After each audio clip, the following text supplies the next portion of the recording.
Cliff the Rocket Man here. We are got another project here. We're down in the basement today because it's 102 degrees outside in Salt Lake City today, so we're working where it's cool today. Here's my project. This is my brother's, let's see, I think it's a 22, so it's a really new 439C kerosene lantern, a single mantle lantern, and he used it once during a camping trip. It worked beautifully. They went home after their trip, and he added some fuel to it and let it sit outside, and for all day, he said 12 hours. He pumped it 5 or 6 times, lit it. I don't know if he preheated or anything, but he lit it up, and this is what happened. It says it started dumping fuel out from underneath the collar and turned into a inferno. I don't know how long it burned, but it finally burned down enough where it started working correctly. But and then he just went ahead and burned all the fuel out of it. But it pretty much messed it up. So he sent it to me. I'm going to put it back to close as original as possible. That's what I like to do with lanterns. I enjoy working on them, as some of you also know. But I'm going today I'm just going to tear it down, not on camera. I thought I'd just give you a little story and then keep you updated on how the project's coming along. So we'll keep them kind of short, but I'm going to just put them all together. As you can see, it's very sooty. The cool thing about it is the globe, the bail, and the top were not on it at the time, so those are in pristine shape. You notice it melted the pump too. I was very concerned about being able to get that out, but it came loose. We'll take that apart, and we're just looking for loose connections and see if we can't figure out why this thing flamed up like it did. I've never had one do that, and certainly my brother has not either. So he said fix her up, and lesson learned, so that's good. So we'll get back with you in a little bit after we take it apart and see if we can't figure out what happened to this. So anyway, Cliff out for now.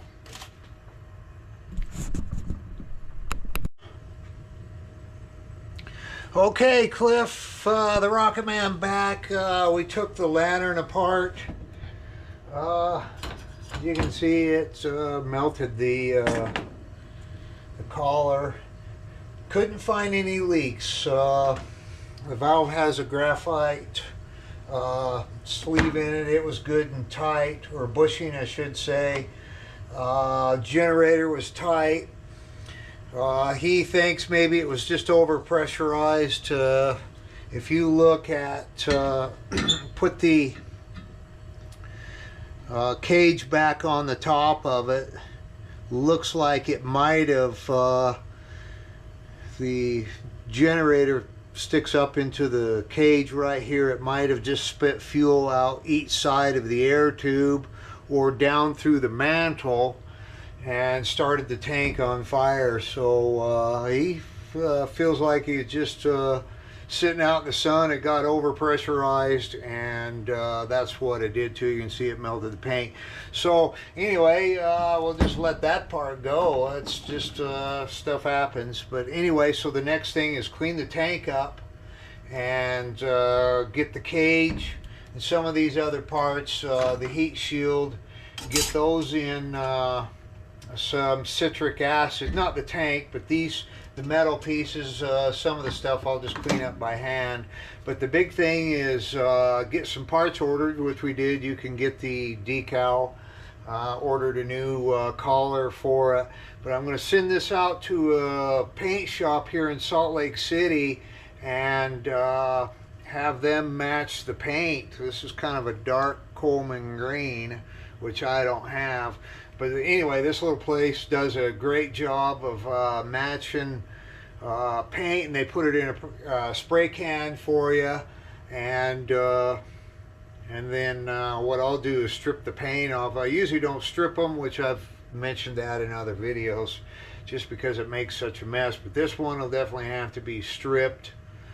I won't strip the bottom, I'll just leave it, but we'll get some paint it, and I'll keep you posted on what happens. Not every step, but several steps, and then we'll have a first lighting. Anyway, Cliff out for now. Cliff the Rocket Man here. A little update on my brother calls it the, what does he call it? Smokie? No, yeah, Smokie La Flame. It's our little kerosene lantern that caught on fire. Anyway, here it is. Got the tank painted. Went and had that matched. I didn't make a video on that because I made videos on how I paint these, so I figured that would be redundant. Anyway, the match was really good from paint store. They just put it in a spray can for me. It's just a good enamel. Anyway, and then the as you can see, the cage cleaned up really well, and I ordered some parts for it. Luckily the globe and the top weren't on it. So anyway, how I get these so clean is you can use vinegar, but I find if you leave cages and stuff in vinegar, it doesn't seem to do it with brass. You're okay with brass, but if you leave these steel parts that are coated, I think it looks like kind of a zinc coating. If you're not real careful, it will turn the zinc black. So what I found, the citric acid does a pretty good job. It's a lot slower. It's not near as acidic as vinegar. If you have something that's really bad, maybe vinegar is your good choice, but this is fairly new. It's just really sooty. Citric acid for 2 or 3 hours, and then I use some 4/0 steel wool on it. So, and it came out really nice. It's just dang near back to brand new. So anyway, that's how I do them. I'm not going to make a video of how putting it together, because it's very simple to put together. Just put the valve in it and put your collar on, and then there's just a bolt that goes down through the cage. Here comes with a new bolt. And then I ordered a pump. So the next video is I'll fire this bugger up, and we'll see how it burns. Hopefully it works well with no leaks. Anyway, that's it for now. A couple days. I usually wait a few days. I painted it yesterday. I usually wait 4 or 5 days before I dare put any fuel in them.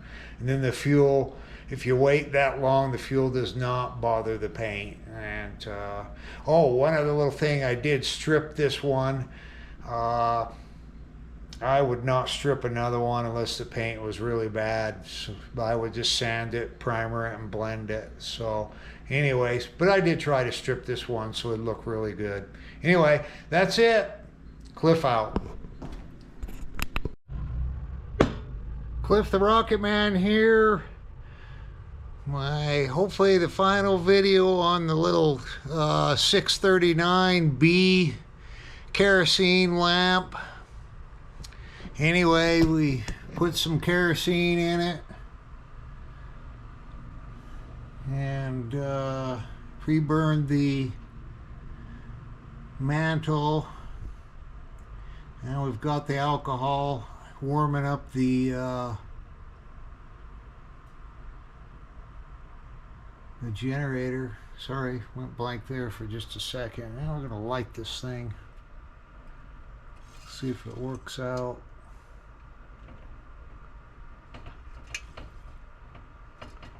Oh, we're gonna pump it up here just a little bit. If I can set you down here, doesn't act like it has enough pressure. Let's pump this thing up and see if it'll light. I did test a little earlier, make sure it didn't have any leaks. It seemed good. Okay. Now, according to the instructions, once you get the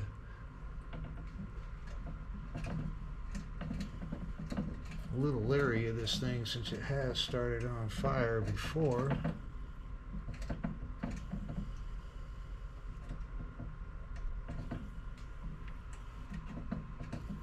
Oh, there we go.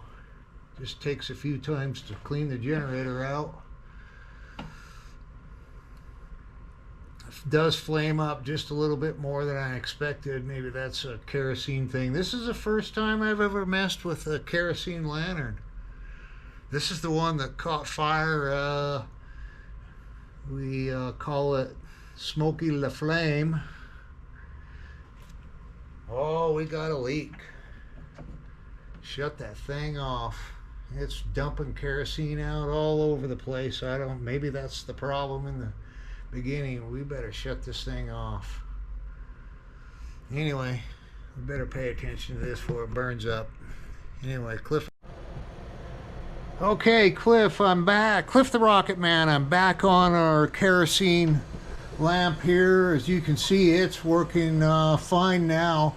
I think I figured out something about these. And this is just my guess. This is what I did. I shut it off. It's what it's doing is apparently the generator is not getting hot enough, and it's just producing too much of a liquid, and then the liquid is actually running down the air tubes, you know, the two air tubes there. So what I did is I took a propane torch and heated the generator up some more. It was hot enough that it was actually boiling the alcohol. And then I noticed that the alcohol burned much brighter. The flame was going all the way up the generator. And then I relit it and it was fine. That tells me that if the generator was not getting hot enough, so it wasn't producing a vapor, it was, in other words, it was producing a liquid, which has a tendency, what it does, the generator spits it out and then it runs it right down the tubes, and then you get a big old fire out of this thing. I'm going to turn it up some more now because I think it's okay. It's obviously okay now. My paint kind of took a beating there a little bit, but it's all on there. I learned something about it. So what I'm thinking is this alcohol I have is just not, when I lit it, the flame wasn't going up very high on the generator. And then when I took the propane torch and heated up the generator, it actually got the alcohol burning a little bit, or boiling a little bit. And then my flame extended all the way up the generator, and then it lit just fine, and it works great. So I don't know, I think you got to use fresh alcohol. The bottle of alcohol I use is probably, it's 70%. I'm wondering if it just isn't, it doesn't act like it even wants to burn. Now Aaron, whose lantern this is actually, he suggested heat, but I figured I had this in my collection, or my stash for first aid, and it worked just fine. It doesn't burn very good, I don't think. So anyway, if you ever want to be on the safe side, heat your generator up a little hotter, or if you're not getting a good flame that extends from the cup to the top of the generator, it is not heating that generator up hot enough. So anyway, it's working good now. So anyway, for you kerosene lantern guys, put in something if you know something I don't. And now I just threw a 21 mantle on it instead of 11, because it's just going to get destroyed on the way home, on the way back to Aaron's house. But anyway, there it is. It's working. It looks pretty good. I did not burn the paint back off of it, although I tried. So anyway, that's it. Cliff out.